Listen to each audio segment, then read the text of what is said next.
Hi, Chirag Shah here, your host on the Gateway Realty Show. Information you should not be without. So I'm here with my guest today, Detective Dario Navarrete. Dario, thank you for joining us. Thank you for inviting me. So Dario's been a lifelong Westchester resident and someone who's very familiar with the law enforcement field. So what I want to talk about is something a little different today. You know, we want to talk about home security and not really the stuff you see on TV, lock your doors, close your windows, you know. You have a really interesting perspective on this, and I'm just going to kind of let you jump into it. So when people buy a house, right, first and foremost, what do you think the steps they should take are? Well, once they purchase the house, the first thing I would recommend is changing all the door locks. You know, make sure all the window locks work as they should. If there's an existing alarm, if there's already an existing alarm in the house, find out if that's under contract, if it needs updating. No one really thinks about security until something bad happens, you know? So when something bad happens, everything comes to light. You know, who your neighbors are, what kind of town you moved into, who would do this to me. You feel violated, you feel like they shouldn't happen to you. So there's certain steps you can take to make sure that at least you're not an easy victim. Like, we can back up as small as thing as a car.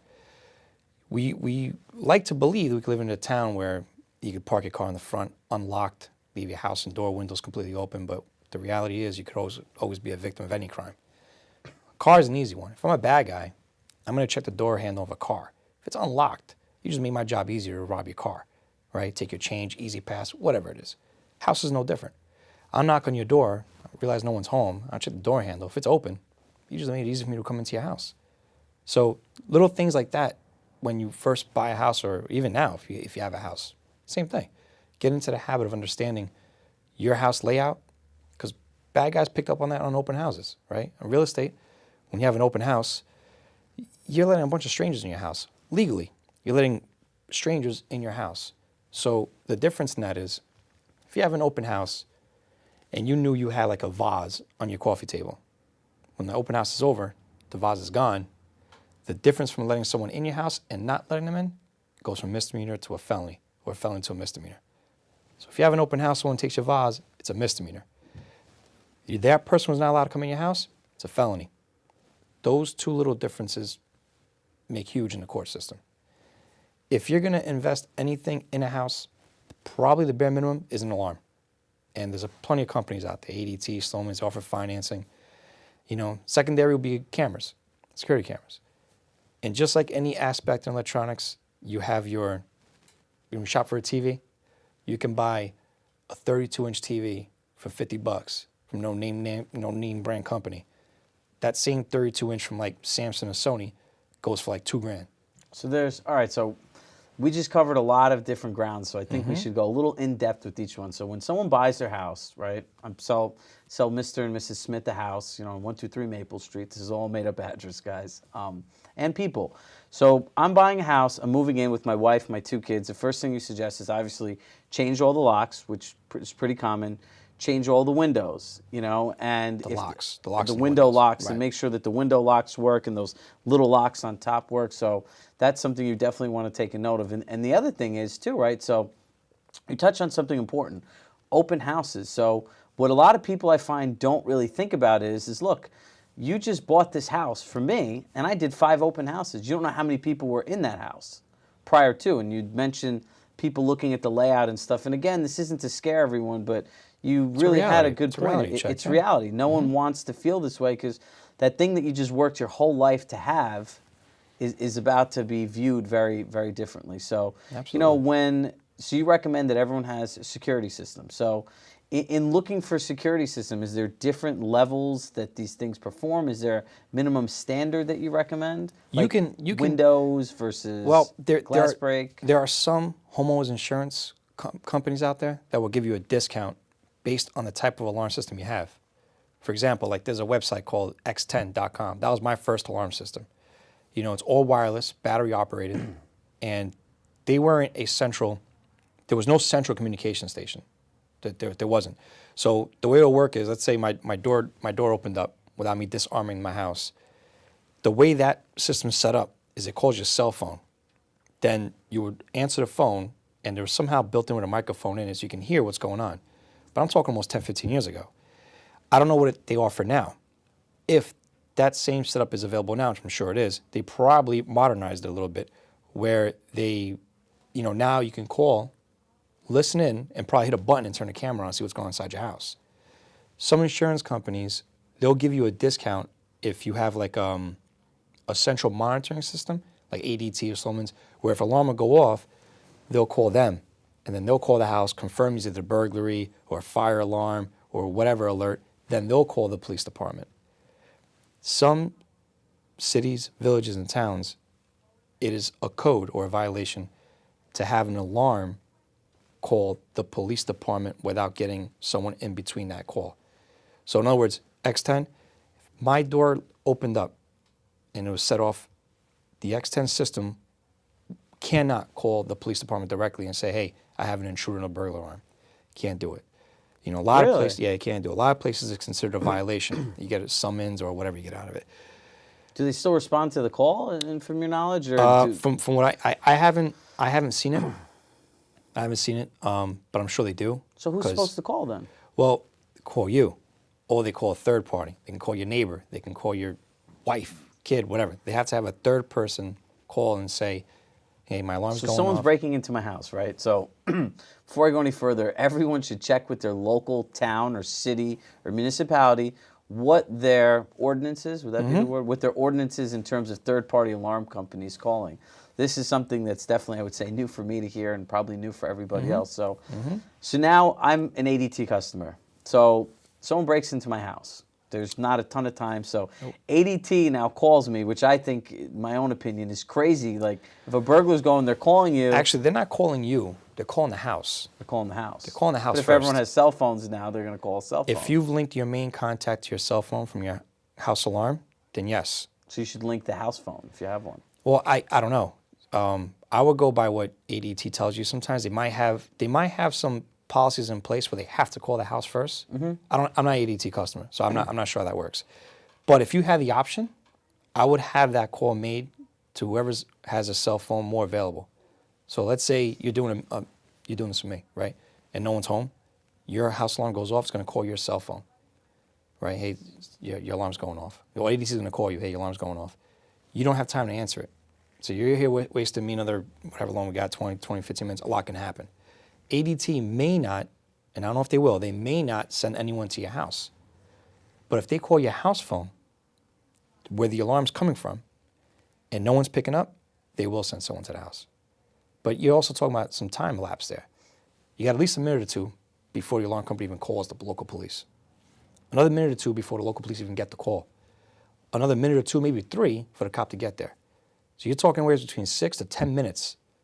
It's a long time, but some police agencies, they can be backed up. There are some agencies that have like 5 cops on the road, and they're all tied up with stuff. And a house alarm that goes off normally, they're not going to respond with lights and sirens and causes this hectic of a response over a house alarm that might very well be accidental. That may not be a real burglar. So things like that take It's a something place. really important to do your own Absolutely. research on. So Absolutely. So if you're taking notes, you kind of want to check with the town ordinance, check with your alarm company, see who you need to contact, and understand the difference between linking your house phone and your cell phone. That's why cameras are a little better, because if your alarm goes off, now you can flip open your phone and you can see inside your house, around your house. And if you have outdoor lighting, that makes a big difference too. Your alarm goes off, there are some alarm companies or surveillance companies that if your alarm goes off or there's something that triggers it, it turns on a lot of lights in the house, outside, inside, sirens, all kinds of stuff. You could turn your phone on and see what's going on. So if you see someone in your house not supposed to be there, you can call the police directly. Say, hey, listen, my alarm just went off. I'm looking at my cameras. There's a guy in my house that should not be there. That is a legit burglary. Now they're going to send the guys a little faster because that's a real burglary. It's no longer accidental because you've confirmed that by seeing someone's house doesn't belong there. So that's something interesting and that you had educated me on. So most people, as your program from Society, TV, wherever you want to call it, when a burglar happens or something bad happens, you dial 911. That I found out to be the biggest myth out there. Now explain like the 911 myth as you had taught it to me. Well, it's not so much a myth, right? But what happens is the majority of the phone systems out there now from the house, Cablevision, Verizon, Vonage, I'm sure I'm missing a couple, that use internet to communicate through phones, Some of them require a pre-registered address. So when you dial 911 from your house, your address may come up, but oftentimes it doesn't. So what you would get is you'll dial 911 and you call the state police. The way it's rigged now, and I haven't called 911 in a while, so I don't know how it is now, but the way it was, you would call 911 and you'll get the state operator in New York State. The operator asks you, what's your emergency? In my opinion, that should not be the first question. Instead of saying what's your emergency, say what's your location. Because when you dial 911 from your cell phone, it's going to be bounced around a bunch of towers, and you're going to get a state operator on there. We all have cell phones. We all lose service. We all get drop calls. If the one thing you can give any law enforcement, any emergency response person, is your location. Because once we know your location and the phone drops, or your call drops, you get disconnected, at least we know where to start. That state operator may not even be on the phone with you anymore, but he or she can call the agency that you told me you're from. So I'm at 123 Maple Avenue in White Plains, New York, and the phone gets dropped. They call White Plains PD, hey, we just had someone call 911. They're at 123 Maple Avenue. We don't know the circumstances, and we're trying to get back now. They're not picking up. It could be an auto accident. You could be having a heart attack, a stroke. A lot can be going on with a 911 call. We don't know, but at least we have an area to start with. One of the steps you can take, both at home, at work, on vacation, if you live in White Plains, dialing 911 to save yourself an extra step, get your local police agency's phone number directly to call. Some of them have an emergency phone, some have a direct line general number.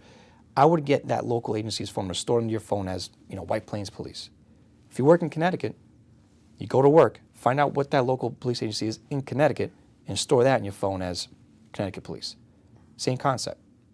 And once again, when you call, before anything else, I don't care what they tell you on the phone, tell them where you are, give them your location, before anything else. Then you can tell them whatever you want. I need directions, I need to know where the great steakhouse is, or something like that. But Well, that's why I called it a myth. It's like Yeah. unless something has changed, which it's very possible, you dial 911 and you think it's the fastest way to get help. So, make sure best practices are, make sure you put all the local PD information in, and even something so crazy. If you have small kids, like I know I have small children, when I go on vacation, that's something I want to look up and put in my phone, because God forbid something happens that saves you a couple minutes. And it seems these couple minutes, a minute or two during the day might not seem like much, but in the case of an emergency, it's a big deal. And there's also a 1-800 number. I think it's 1-800 Poison Control, or you can just Google it, Poison Control. There's a 1-800 number you can call 24 hours a day, 7 days a week. So if, God forbid, you're in a situation where like your son is having an allergic reaction to something, and you see like there's a pile of pills that you take for like, whatever, your heart or your skin or whatever it is, and then it looks like he just popped a bunch of these pills thinking they were Tic Tacs or something. As your wife is calling the local police, you could be calling that 800 number and tell them, hey, I think this is what my son has. What do I do until emergency crew gets here? They'll tell you. Keep his leg elevated, give him water, space to breathe, the Heimlich CPR. They'll tell you all of that while the regular EMS guys are coming. So those 1 or 2 minutes that you have there dealing with your son, daughter, God forbid that happens, could make a big difference. And that's free. That's a government-sponsored program, and it's free. all right, so we've gone through some, best practices about a home. What do you do in an emergency? And what I want to spend a little time going in depth is talking about is open houses, right? So people love open houses. People love going shopping at them. I know the people I represent always encourage us to do them. Some people want open houses every week. Some people don't want them at all, And I always try to tell people right from the beginning, first thing you want to do, any valuables, any passports, social security cards, anything that has value to you where if it disappeared, it's irreplaceable, put it in a safety deposit box. But you would mention there are two different areas of security, right? There is the person whose home it is, right? But there's also the real estate agent that's sitting there by themselves in an empty house. So you want to touch upon what your views are on both those? Well, the way things are going nowadays, I would, as an agent perspective, I would probably have something in writing where you are not held liable to what goes on in an open house. Because something as small as, hey, that scratch on my wood floor wasn't there before, or, hey, I'm missing a painting, is no longer your responsibility. Construct something in writing that says, hey, these are the warnings I'm giving you, these are worst case scenarios I'm going to give you, are you waiving this? They sign off on it. Open houses are tricky. My recommendation is don't do it alone. If you have a partner in the office, you know, why not? Is it possible you can have an open house in a nice mansion and maybe one part of the room is not allowed to everyone, and a bad guy might come into the house, see the layout, and say, hey, how come that room is closed? Somebody's something good there? And you have another open house Sunday morning, and first thing in the morning, not everyone shows up at 9 o'clock in the morning. Maybe a bad guy will. You know, a bad guy can show up at 9 o'clock in the morning, close the front door, lock it, break into that room, take everything you do, tie you up, and leave. And you will never know, because you can't hit the alarm companies, you're tied up. You can't hit the alarm panic buttons, you're tied up. The front door is closed, so they probably think the open house is canceled. For the next 4 or 5 hours, you're laying there tied up. That's worst case scenario. So I would recommend never do it alone. And if need be, tell the homeowner, hey, if I have an emergency, you have like a panic button or something I can hit here in case I got to get the cops here besides my cell phone. They might have something in place. Yeah. You know, and I know most homeowners are reluctant to be there, but it'll be a good idea to have them there, both as a sales perspective on the house and also as a safety. You know, hey, this guy's walking upstairs without a guest or without being escorted. Yeah, I think I can remember when I first started in real estate, and just the whole concept, you know, a lot of it's done on an honor system. You know, we're governed by the code of ethics. And look, I could say in both scenarios, there's some people that are helpful clients I've had being in the house, and other people that, you know, they literally every time they open their mouth, it costs them money, you know. So it's kind of, I would say, setting boundaries with people and what it is. And look, as much as someone wants to make a sale, the sale is not worth the security risk. Right. The sale is not worth your life. And look, if you plan on doing this as a career, right, once that thing happens to you once, it's going to follow you in all aspects of your life. So, you know what? If you can't have an agent from the office come, have the homeowner there. It's still better off, right, than sitting in the house by yourself. Now, especially empty houses. That's a whole different thing. You know, it's like even like you're giving someone access to the home, they see all this stuff, and then someone could move in there after. Yep. And this is not to like freak people out and stuff like that. It's a reality. The reality is you have to be safe. Westchester is, thank God, known as a pretty safe area, but look, stuff happens everywhere. You know, it could happen any day, anytime. So precautions for open houses is work with people, put your valuables away, educate the homeowner on what really the risks are, right? Because as you said, they go through the whole layout, they see the means of entrance, egress, windows, you can look at whether the locks are there. And, you know, I still remember walking around in the beginning, and when I started this, I'd look around and be like, you know, what, you can just walk around, you know? And like, I actually went to an open house with my wife this weekend, and I wanted just to see out of my own curiosity, knowing we're going to do the shows, you know, and these people were pretty good about walking around with us, but I just said randomly, hey, I need to make a call. Do you give me a second? And I went on my phone, I walked all around the house on my own. No one knew anything. Yeah, and you know, if the house had stuff in it, I went in the 3 rooms, and I was actually on the phone, but I went and I closed the door, and I was looking at my watch, and I'm like, is anyone going to come here? And the reality is nobody came, nobody followed me, but it's like having standard procedures in place where, you know, the way that the housing market is, it's some of these houses in these neighborhoods, you do an open house and there are 30 people there. You know, I've seen people literally have to stand in line at an open house, and they'll take 2 people in at a time. And it's annoying, but it's smarter. It's annoying, smarter, right? Yeah, I think so. So that's something you guys can also do watching this is, you know, limit the amount of people as a time. And, you know, we have agents that watch the show and homeowners alike. So, you know, if you're a homeowner watching this show, start thinking about some of these things in the future to protect your belongings too. Because after the agent leaves, you as the owner is the one in the house. You know, and a fun statistic that a lot of people don't know is only 6 to 8% of houses sell a year through open houses. It's a low number. It's a low number. So most people that are going to these houses are just looking around, you know, and I tell my clients this, an open house in many cases is more beneficial to the agent because you meet all these other people than it is to you. Given if you still want me to do it, it can be an effective tool if you have a house that's priced well in a certain neighborhood that's very desirable. You get a lot of people through, but in the end, if someone really wants a house, it's not like a car, you know, they're going to come and they're going to chase you down, and, you know, it kind of works in an inverse thing. So now you said about security systems, you know, I know you had educated me on I was looking at one system where I thought they had video on it, and you're like, no, that's actually a bunch of still footage pictures. So, when you're looking at cameras, like it's like shopping for TVs, right? There's all this different stuff. It's a lot to know. Yeah, it's a lot to know. Where, if you're just a regular person buying a house, you're busy at work, where's your best place really to start out for this? I mean, if you're kind of handy, you can do it yourself. I mean, there's plenty of kits out there. Costco's got them, PC Richards, they have them. And you can buy it, install it yourself, and do it, Circuit City. If you want to look for someone out there who does it, professionally, more tailored to what you want, there's competition out there, but if anyone you look for that, you want to make sure the references are good. Don't be afraid to Google them, because if they've been around for a while, I'm sure they got one or two customers that might have something good or bad to say about them. And ideally, when you work around that kind of field, they usually come recommended through contractors too. Contractors know a little bit of everyone. Don't be fooled by telling them HD, because as it stands now, HD cameras like 720 PI, right? Then you have TV lines, and that's all. What does that mean, 720? It's just numbers thrown out like that. You have digital, then you have megapixels, and then you have lines, TV lines. And depending on the kind of camera system you're getting, all of those numbers matter. So ideally, the higher the number, the better quality of the camera.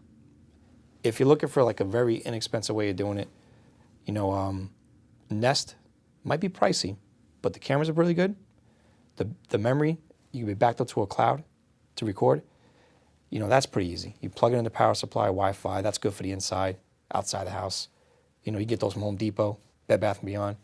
But if you want to do professional, you got to do your research. Just don't go to someone off of Craigslist. You know what I mean? Just if you're gonna look for someone. That guy's gonna be in your house too. He is, and that's another thing too. When you hire these contractors, these people that work in your house, you never know who you're hiring, especially if someone doesn't come referenced. So there could be a guy with a criminal record comes to your house. Maybe the owner of the business is a legit honest guy, but he just hired this guy from off the street, and now your jewelry's missing. You have your jewelry's missing, your keys are missing, because he had this one new guy that walked through the house that shouldn't be in the house. That's really interesting that you bring it up, and I think about this all the time. Anyone that I've ever hired, I've done through a reference. And the only reason I do the reference and I joke around is like, look, if you refer me to John and John really sucked, I'm going to call you up and say, what the heck, Dario, why'd you send me this guy? What's going on? There's, right. He kind of has a vested interest, because generally people that refer, like, I refer the same list of names for similar services. I know that people do a good job, but I know these people through years, over a decade of business. So I know what the people are getting. So I'm always very skeptical, even if it's a big company, right? Like, you don't know who's coming to your house. Like we were talking about ADT, Sloman Shield. Well, Sloman isn't coming to my house to install the alarm. Some person to do. You'd like to think that they've done their research and everything else like that. But sometimes subcontracted, yeah. Yeah, it's subcontracted. But sometimes that's why I said, like, look at the mom and pop, like the local people that have been around, family-oriented businesses, that you have like an actual person that you could go to. It's not like a big nationwide thing where, if something happens, you're calling another state, another place. So that's one. Now, the other thing is you could do it yourself. So what's the difference between, like, if I went and bought a Nest system and installed it, or I found through a reference, I found a different home and security system that they did it? What's really the difference? From a home security and what the cameras like you the buy Nest, from. you do it, you spend more money, you have a professional do it. What do you say the added benefit is? If you have a professional who's willing to offer a warranty, a full warranty on the equipment for like 1 or 2 years. So let's say a camera grows out and it just turns off, and he comes, he replaces the camera for free because it's under warranty. That's great. If he tells you, yeah, I'll come replace the camera, but you still got to pay for my time to install it. That's a little. Well, you got to look at the contract you sign up with them. If you don't have a contract, have something. Whether something in writing, something. The good thing about the mom and pop businesses is that they're always going to keep their name clear.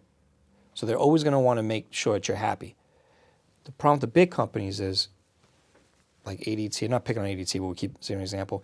ADT could subcontract their work.